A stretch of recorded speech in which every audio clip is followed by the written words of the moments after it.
Hello అండి, good morning. అందరికీ బాగున్నారా? Welcome back to our channel is to jasmine vlogs. నేనండి మీ జాస్మిన్ని. ఈ మధ్యన రీల్స్ ఎక్కువ చేయబట్టి లాంగ్ వీడియోని మర్చిపోయాను. మనకు మెయిన్గా అవర్స్ అనేవి ఫాస్ట్గా పెరిగేది లాంగ్ వీడియోస్ నుంచి. అంటే ఎక్కువ అవర్స్ కావాలంటే లాంగ్ వీడియోస్ ఎక్కువ చేయాలా, సబ్స్క్రైబర్స్ కావాలంటే షార్ట్స్ ఎక్కువ చేయాలా, అది అందరికీ తెలిసిన విషయమే అండి. మ్యాటర్లోకి వెళ్దాము. ఈరోజు అయితే ఎర్లీ మార్నింగ్ అండి. అందరికీ హ్యాపీ సండే. ఈరోజు సండే రోజు ఈ వీడియో అయితే నేను తీశాను. అయితే చాలా రోజుల నుంచి ఎండ అనేది రాలేదు. ఈరోజు మంచిగా ఎండ అయితే చాలా తిక్కుగా వస్తుంది. మనకి ఎండ అంటే ఎంత ఇష్టమో అందరికీ తెలిసిందే కదా. నేనైతే ఎండలో అయితే చాలాసేపు ఉంటానండి. ఇట్లా ఎండలో ఉండడం వల్ల వచ్చే లాభాలు అన్నీ కాదు. రోజుకు ఒక 1 అవర్ ఎండలో ఉంటే హాస్పిటల్కి వెళ్ళాల్సిన అవసరమే ఉండదండి. ఎండలో ఉండమన్నాను కదా అని మళ్ళీ ఆఫ్టర్నూన్ ఈవినింగ్ వచ్చే ఎండలో అస్సలు ఉండకూడదు. మార్నింగ్ 7 to 11 మధ్యలో వచ్చే ఎండలో మాత్రమే ఉండాలా. 11 పైన వచ్చే ఎండలో ఉండకూడదు. ఎందుకంటే కొంచెం లైట్గా పడే ఎండలోనే మనకు ఉండాలి. తిక్కుగా పడే ఎండలో ఉండకూడదు. నేనైతే ఇట్లా మార్నింగ్ ఉండే అలవాటు అయితే నాకుంది. నేనైతే ఇట్లా రోజులాగానే ఈరోజు కూడా ఎండలో అయితే ఇట్లా ఉన్నాను. ఇట్లా మంచిగా ఉంది అన్నమాట. ఇక్కడ రైల్వే స్టేషన్ దగ్గరకు వచ్చి నార్మల్గా వచ్చామన్నమాట, వాకింగ్ లాగా. ఇక్కడికి వచ్చి ఎడిటింగ్ చేసుకుంటున్నాను. ఇట్లయితే కొంచెం మనశ్శాంతిగా ప్రశాంతంగా ఉంటుంది. వాయిస్ ఓవర్ కూడా మంచిగా ఇచ్చుకోవచ్చు కదని ఇక్కడికైతే వచ్చాను. ఇట్లా ఎండలో ఉండడం వల్ల వచ్చే బెనిఫిట్స్ అన్నీ కాదండి. డి విటమిన్స్, ఫ్రూట్స్ అవి తినడం వల్లనే మాత్రమే కాదు, ఇట్లా ఎండలో ఉండడం వల్ల కూడా డి విటమిన్ వస్తుంది. ఊరికి అట్లా వచ్చి నిలబడుకుంటే ఉండే విటమిన్ ఎవరు పోగొట్టుకుంటారు చెప్పండి. నాకైతే ఫస్ట్ విటమిన్ వచ్చినా రాకపోయినా నాకు ఎండ అంటే ఇష్టం. నేను కంపల్సరీ ఇట్లా ఎండలో ఉంటాను. అది కాక ఇంకా చలికాలం కాబట్టి నేను ఇంకా ఎక్కువసేపు ఎండలో ఉంటాను అనమాట. నాకు ఎండ అంటే ఇష్టం.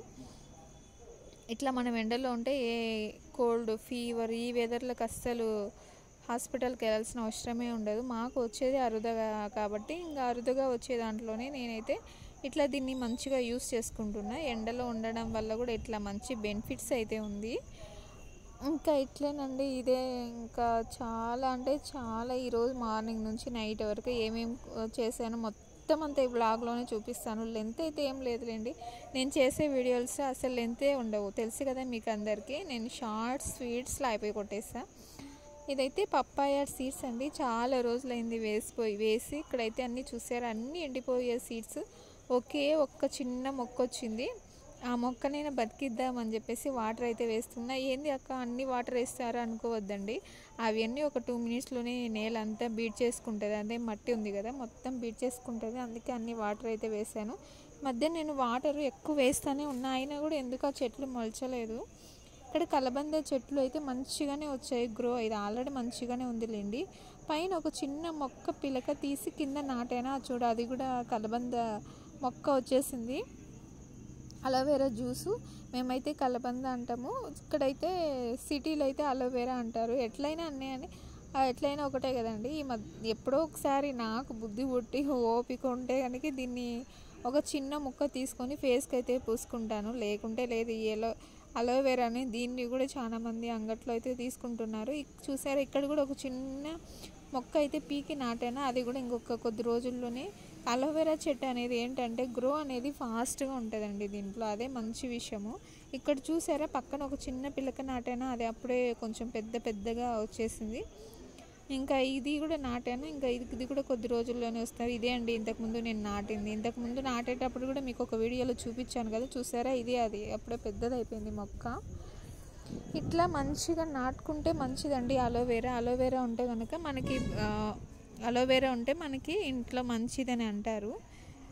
మంచిదే కాదు ఇది, దానివల్ల చాలా బెనిఫిట్స్ అయితే చాలా ఉన్నాయండి. ఈరోజు అయితే నేను చాలా వెరైటీస్ చేస్తున్నానండి. సండే కదా, వెరైటీస్ అంటే మేము రోజు ఒక కూరతోనే సరిపెట్టుకుంటాము కదా. ఈరోజు అయితే 2 కూరలు చేస్తున్నా, విత్ ఎక్స్ట్రా చపాతీ. అంతే, ఏం లేదు. రసం అయితే కామన్ చేస్తుంటా. ఇంకా నాకు ఎందుకండి చపాతీ చేసేటప్పుడు సడన్గా ఒక ఐడియా వచ్చింది. ఇది వాటర్ దీంట్లో వేసి, ఎక్కువ ఏం లేదు, మళ్ళీ ఎక్కువ వేస్తే ఫుల్ రెడ్గా వస్తే తినాలనిపించదు కాబట్టి కొంచెం లైట్గా వాటర్ వేసి చపాతీ అయితే వేస్తున్నాను. పింక్ కలర్లో వస్తుందో రాదో చూద్దాము. నేనైతే వాటర్ ఎక్కువ వేయలేదు కదా, కొంచెం వేసాను కదా, చూద్దాము ఇది పింక్ కలర్లో వస్తుందా రాదా అనేది. లాస్ట్ వరకు చూడండి, చూపిస్తాను. చపాతీ నిజం చెప్తుందండి, నేను ఏ పనులైనా చేస్తాను కానీ ఈ చపాతీ చేయడం అంటే నాకు అస్సలు ఇష్టం ఉండదు.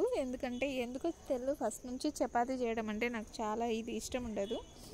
అందుకే దీన్ని ఎక్కువగా చేయను. ఎప్పుడో ఒకసారి చేస్తాను, ఏదన్నా మంచిగా చెయ్యాలి నాకు ఇంట్రెస్ట్ వస్తే తప్ప చేయను. ఇది ఎందుకంటే ఇంకా నాకైతే ఇట్లా చపాతీ చేయడం అంటే చిరాకు, ఇట్లా కాదు. ఇంకా ఏమోలేండి, చేద్దాం అనుకోండి ఫిక్స్ అయిపోయాయి. కొంచెమే వేస్తున్నాను, కొంచెం క్వాంటిటీస్ అంటే ఒక 5-6 వస్తాయి అంతే. ఇంకా సరిపోతాయి, ఒక 2 తిన్నా కూడా మచ్చులుగా అయిపోతాయి, ఏం ప్రాబ్లం లేదు. ఇక్కడైతే నేను బీట్రూట్ ఉడకబెట్టాను కదా, దాంట్లో నుంచి వచ్చిన రసంతో తీసుకొని చపాతీలో వేసుకొని కలిపేస్తున్నాను. ఎక్కువ తిక్కుగా రాకూడదండి, తిక్కుగా వస్తే మళ్ళీ రెడ్గా అయిపోతే అస్సలు తినాలనిపించదు నాకు. అందుకే కొంచెం లైట్గా వేసుకొని అట్లా తిప్పుకుంటున్నా. చూద్దాం లాస్ట్లో రెడ్గా వస్తుందో, తెల్లగా వస్తుందో, కలర్ఫుల్గా వస్తుందో ట్రై చేస్తున్నాను. ఇట్లా వేసుకోవచ్చు, మంచిదే, ఏం హెల్దీనే కదా, ఇదేం ఫ్రూటే, అదే వెజిటేబులే కదా, ఏం ప్రాబ్లం లేదు. మనమేం ఫుడ్ కలర్ ఏం మిక్స్ చేయడం లేదు కదా. చూస్తానండి చపాతీలో, చూసారా చపాతీ వైట్గా లేకుండా జస్ట్ కొంచెం కలర్ అనేది చేంజ్ అయింది. అదే నేను ఎక్కువ వేయలేదులేండి, బీట్రూట్ వాటర్ ఎక్కువ వేయలే, కొన్నే వేసా. వీడియోలో అయితే ఎట్లా అయితే పూర్తిగా వైట్గా కనిపిస్తుంది, నార్మల్గా అయితే కొంచెం లైట్ పింక్ కలర్లో అయితే వచ్చింది చపాతీ. ఏనండి చపాతీ అయితే ఇట్లా వచ్చింది. మంచిగా 2 వైపులా కాల్చుకోవాలి. నూనె అనేది తక్కువ వేసుకోవాలండి చపాతీకి. కొంచెం అది గంట ఉంది కదా, దానికి ఒక కొరవ అతికించి అట్లా ఇట్లా తిప్పితే సరిపోతుంది. ఇక్కడ నేను ఆల్రెడీ ఒకటి వేసాను. ఇంకా ఇక్కడ రసం అయితే అయిపోయింది, బీట్రూట్ అయితే ఉడకబెట్టి పక్కన పెట్టి, కూర కూడా ఆల్రెడీ అయిపోయేసింది. మామూలుగా నేను బీట్రూట్ ఉడకబెట్టి పక్కన పెట్టి ఇంకా తర్వాత పప్పుల పొడి అది కలిపేస్తాను. ఇది చెప్పాలంటే నూనెలో వేయించుకుంటే టేస్ట్ ఇంకా సూపర్గా ఉంటుంది. ఏంటంటే ఆయిల్ ఎక్కువ తినడం లేదు ఈ మధ్యన. ఎందుకంటే ఏందేందో ఒక్కొక్కరు ఒక్కొక్క రకంగా చెప్తున్నారు. ఆయిల్ తినడం వల్ల ఆ ప్రాబ్లం వస్తుంది, ఈ ప్రాబ్లం అదైతే 100% నిజమేలేండి. అందుకే ఆయిల్ అనేది మనం కొంచెం తగ్గించాము, చాలా వరకు తగ్గించాము. ఆయిల్ అనేది హెల్తీగా తినడం అనేది మెయింటైన్ చేస్తుంటాను. మనది అసలు ఎంత చపాతీ చేసుకున్నా, ఇడ్లీ తిన్నా, ఏమి టిఫిన్స్ తిన్నా, లాస్ట్కు రైస్ అనేది తినకపోతే ఆ తిన్న ఫీలింగ్ రాదండి నాకైతే మాత్రం. అందుకని ఒక చపాతీ తినేసి నేను ఇక్కడ మళ్ళీ రైస్ అయితే పెట్టుకున్నాను. ఇంకా ఈవినింగ్ ఇట్లా రైల్వే స్టేషన్కి అయితే వచ్చి ఇంకా అదే చెప్పాను కదా, ఎడిటింగ్ చేసుకొని వచ్చాము. ఇట్లా జస్ట్ వాకింగ్ లాగా అయినట్లు కూడా వస్తాము. ఇక్కడ ఇంకా చీకటి అయిపోయింది. ఇంకా ఇదే లాస్ట్ కాబట్టి చాలామంది ఎక్కువ మంది ఇక్కడ దిగేశారు. ఇదేనండి నా వీడియో మీకు నచ్చింది అనుకుంటున్నాను. మార్నింగ్ నుంచి ఈవినింగ్ వరకు నేను చేసిన డైలీ రొటీన్ వ్లాగ్లో ఇదొక వ్లాగ్. ఈ వీడియో మీకు నచ్చినట్లయితే ప్లీజ్ లైక్ చేసి సబ్స్క్రైబ్ చేసుకోండి. అదే చూసారా, ట్రైన్ అయితే వచ్చింది, ట్రైన్ సౌండ్ అయితే ఇట్లా వినిపిస్తుంది. ఇదేనండి ఫైనల్గా నా వీడియో ఎండింగ్కి వచ్చింది. ఇంకా సరే బాయ్, అందరికీ సబ్స్క్రైబ్